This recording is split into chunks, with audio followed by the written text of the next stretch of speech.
humanity has a way of overcoming challenges. And if I look over my own career as an investor, I started off as a venture capitalist nearly 50 years ago.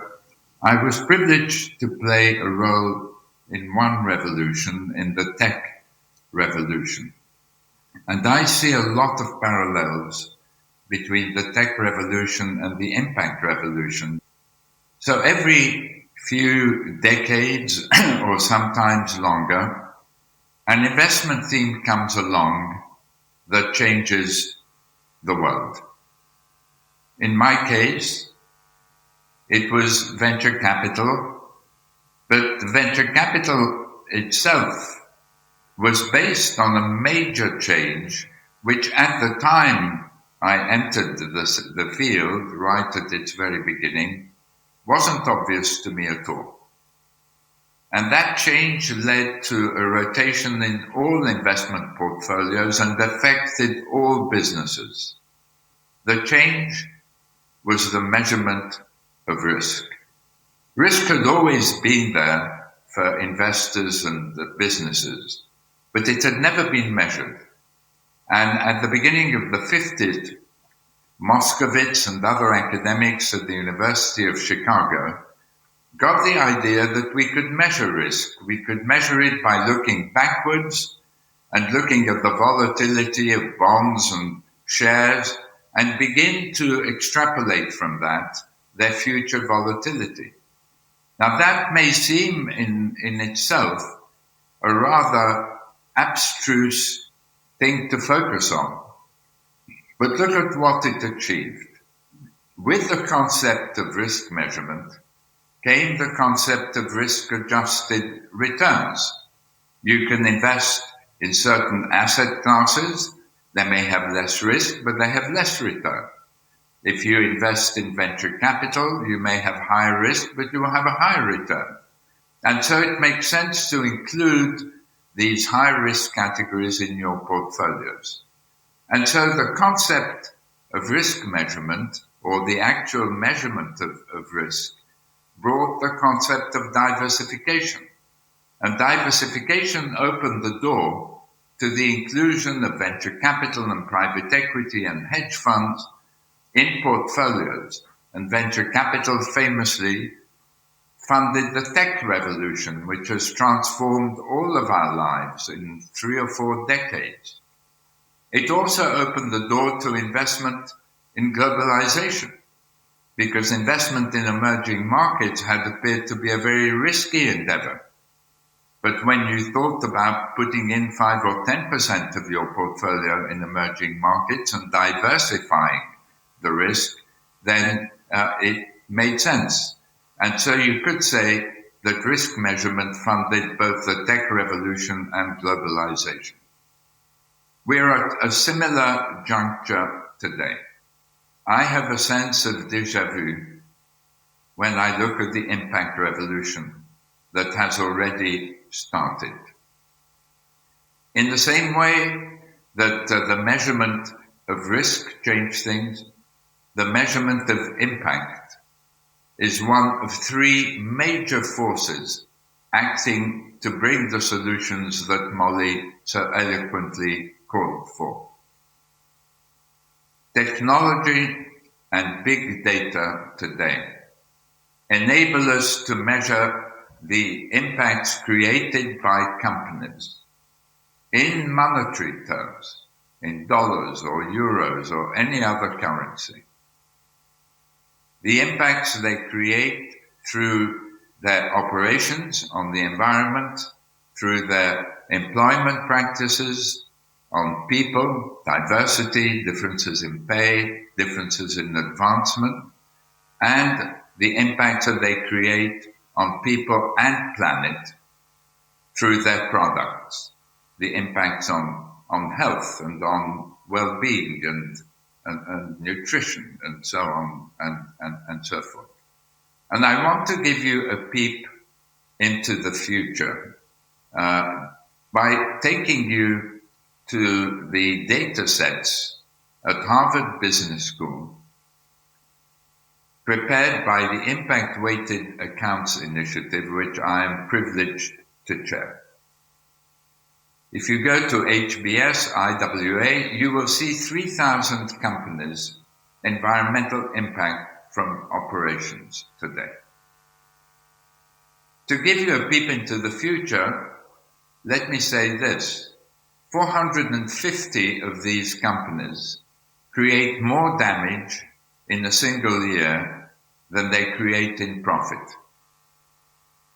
1,000 create damage equivalent to a quarter or more of their profits.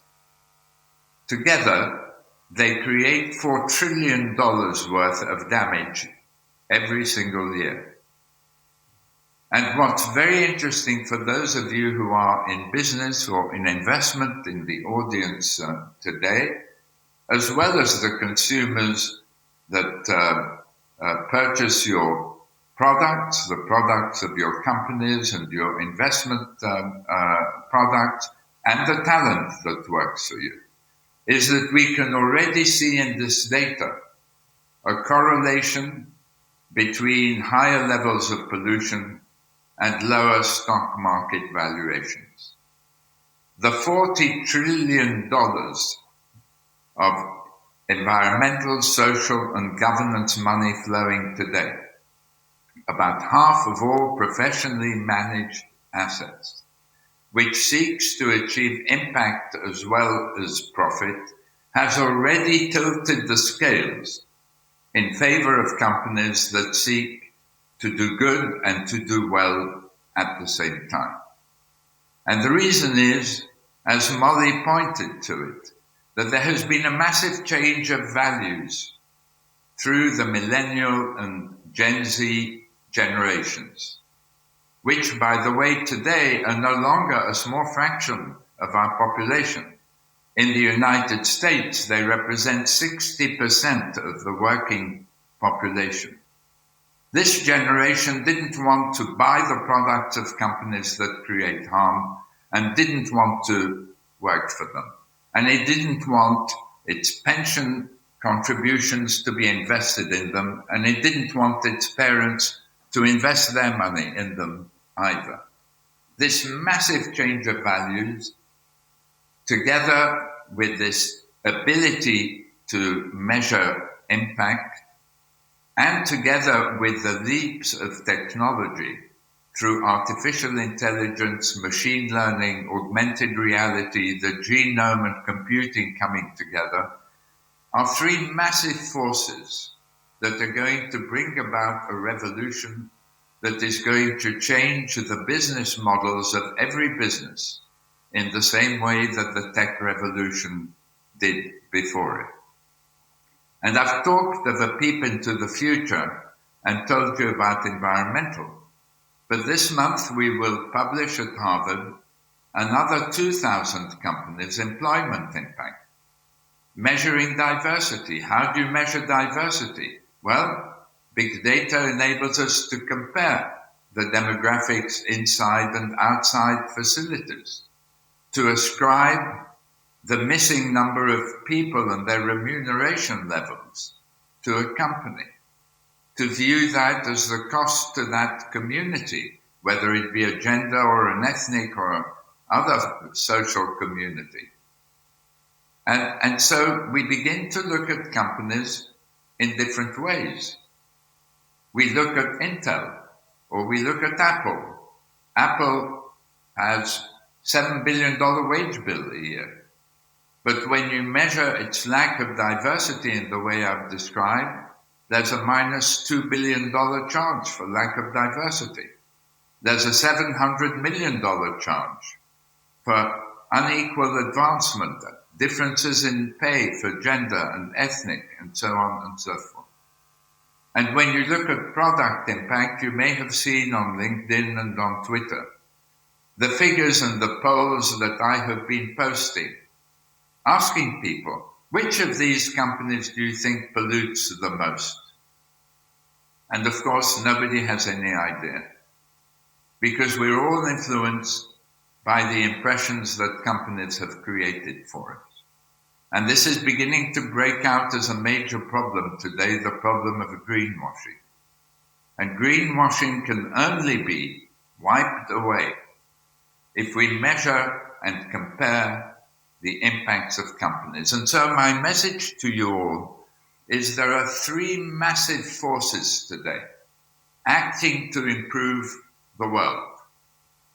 But in order to make them effective, governments have to play their role. Governments have to mandate the publication by companies of the impacts they create on a comparable basis, prepared according to the same general accounting impact principles, and verified through the use of auditors. In 1933, the Roosevelt administration, under pressure from investors who had lost huge amounts of money in the Great Crash, brought us transparency to the profits of companies. Up until then, companies could pick their own accounting principles, put part of their profits in hidden reserves without telling shareholders, and none of the numbers were verified by auditors. And the 1933 and 34 legislation led to the generally accepted accounting principles which have laid the foundation for our vast financial system today. We are at a similar crossroads in history, and this time tons of money are being invested to achieve impact without any sense of what impact is being created, leading to misleading statements by companies and investors alike. Governments have to step in and create today the possibility for each of us to know what impacts, good and bad, companies are creating. It's a human right. We have to bring impact alongside profit to the center of our economic system. We cannot continue as we are to seek profit alone and to ignore all of the consequences, climatic and social, that our system creates. We are reshaping capitalism. We are bringing impact, the invisible heart of markets, to guide their invisible hand. Thank you. A round of applause for Ronnie.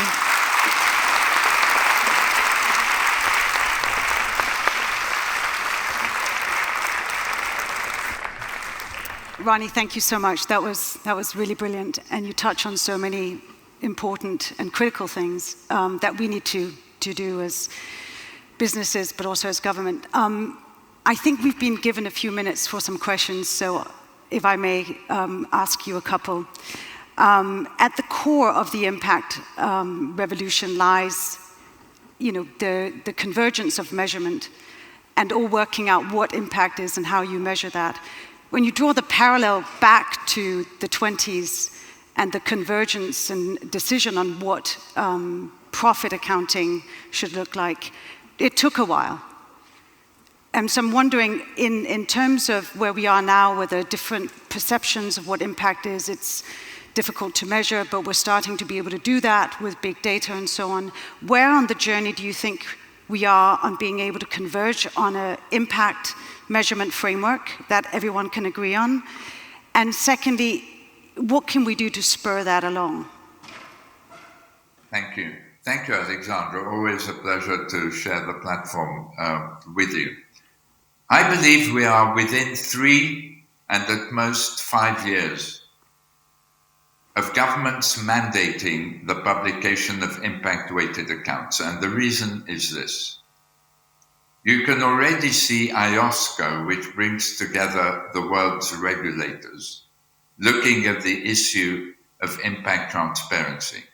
You can see the EU passing disclosure legislation for investment funds about their environmental impact. You can see IFRS, which is responsible for all financial accounting across the world, except the USA, setting up a Sustainable Accounting Standards Board. You can see the SEC in the United States seeking consultation on what disclosures should be required in order to satisfy the needs of investors. But most powerfully of all, Alexandra, what the Harvard data shows is that impact information can affect stock prices. And as regulators begin to see this impact data spread, they will have the challenge of maintaining an orderly market where all investors have access to comparable, verified, comprehensive information at the same time. So the train has left the station. What can we do in order to accelerate the process? Well, everything's happening faster than it used to. It took 4 years after the great crash of 29. Within 4 years of the great crash of 19, we can hope to see regulations in some parts of the world already mandating the publication of impact-weighted accounts. But all of us have to push as a human right for impact disclosure on a mandatory basis. We have to ask our governments for it. We have to ask companies to begin to measure their impact. We must demand it of the investment funds in which we invest. Together with the force of consumers and of talent and of some enlightened company leaders, 100 of whom are already implementing some form of impact accounting, we will get there sooner rather than later. This is the time to make our voices heard. Thank you, Ronnie. I just think maybe room for one more question. We got a room full of business leaders here today, and I just wonder if you briefly could lay out what specifically for businesses do you recommend everyone takes away from your talk? Well, we've all seen the recent upheaval in the boardroom of ExxonMobil, where 3 directors were kicked out and 3 directors were imposed by shareholders. A couple of months before that, the management of Procter & Gamble was censored because of the deforestation P&G has been creating through its use of palm oil. There are over 200 company resolutions already tabled on social and environmental issues, pushing companies in this direction. Companies have to embark on transition now, transition to net zero, transition to norms of diversity and equal pay. If they do, investors will continue to engage with them. If they don't, investors will move away from them and increase their cost of capital. Consumers will move away from them and talent will move away from them. And we can see this already happening. The value of these companies will fall precipitously. It's not a coincidence that the price of ExxonMobil's stock, Alexandra, fell 2/3 in 3 years, while the stock of Tesla multiplied 7 times in 2020 alone. So if you are the leader of a business, or if you're an executive in a business or an employee in a business today, you would do yourself and your business a favor by beginning to measure your impact and beginning to fix it. The future lies to those who know how to optimize risk, return, and impact best. Look at what Tesla has done in and to the automobile industry by bringing purpose, shifting away from the combustion engine, and technology to compete against old entrenched competitors in a 100-year-plus industry. It's worth 5 of its competitors together today. So actually optimizing risk, return, and impact will deliver better stock market value and better profit. It's no different than the tech revolution. Those who at the time when I got going as a venture capitalist in big businesses were saying, oh, this is just going to disrupt the computer industry, this technology like, and who didn't connect with technology and embrace it were left behind. The same is happening with impact today. Thank you, Ronnie. Thank you so much for joining us here this morning in Copenhagen. Are you in Tel Aviv or are you in London? I'm actually at our home in France. Okay, there you go. Not a bad place to be either. But thank you so much for your time, Ronnie. A round of applause to Ronnie.